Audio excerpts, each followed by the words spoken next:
Assalamualaikum warahmatullahi wabarakatuh. Video ini menceritakan sejarah dari riwayat seorang ulama besar di Timur Tengah, yaitu Al-Imam Malik.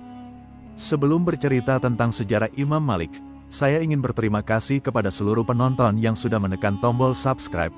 Saya doakan semoga dilimpahkan rezekinya. Amin, ya robbal alamin. Bismillahirrohmanirrohim. Dalam sejarah Islam, ada 4 imam besar yang menjadi pilar utama dalam ilmu fikih.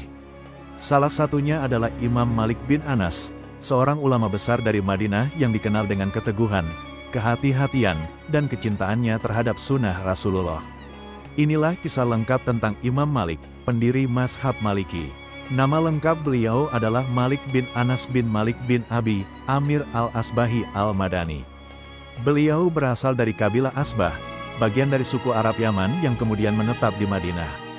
Dikenal dengan gelar Imam Dar al-Hijrah, artinya imam dari kota hijrah, karena keilmuannya yang bersumber dari Madinah.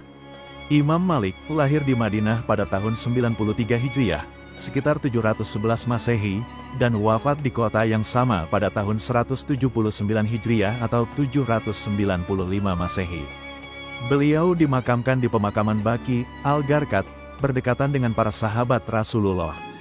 Ayahnya bernama Anas bin Malik, seorang ahli hadis, dan ibunya, Aliyah binti Syarik al-Asdiyah, wanita salehah yang sangat berperan dalam membentuk kepribadian Imam Malik.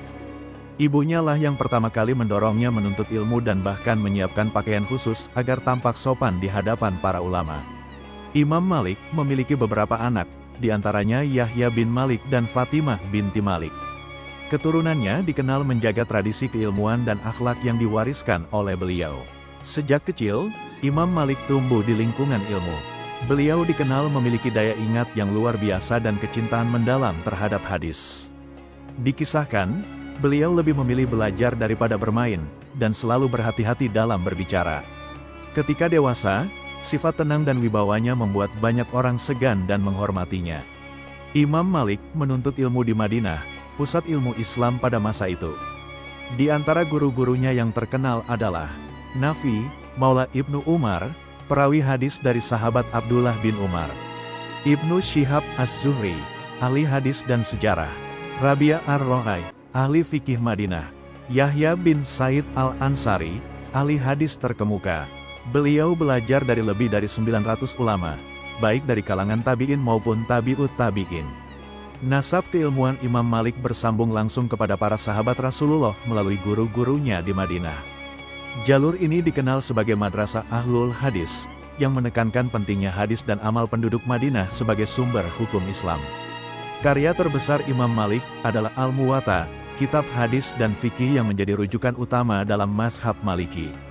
Kitab ini berisi ribuan hadis dan pendapat ulama Madinah, disusun dengan sistematis dan penuh kehati-hatian.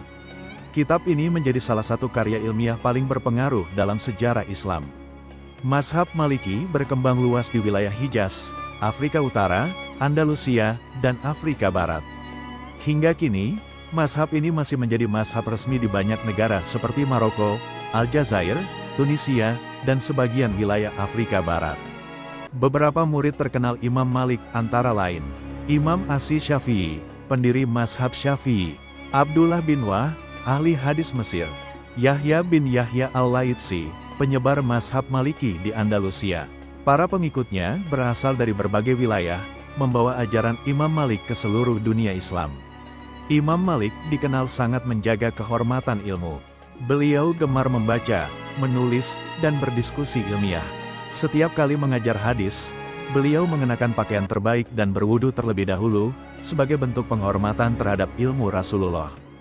Dikisahkan, Imam Malik memiliki firasat yang tajam dan karomah berupa ketenangan hati serta kemuliaan akhlak. Beliau tidak pernah berbicara tentang agama tanpa wudu, dan selalu menjaga adab di majelis ilmu.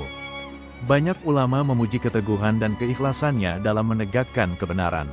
Ajaran Imam Malik menekankan 1. Al-Quran dan Sunnah sebagai sumber hukum utama. 2. Amal penduduk Madinah sebagai bukti praktik sunnah. 3. Qiyas dan maslahah mursalah dalam ijtihad. 4. Kehati-hatian dalam fatwa dan penghormatan terhadap tradisi ilmiah.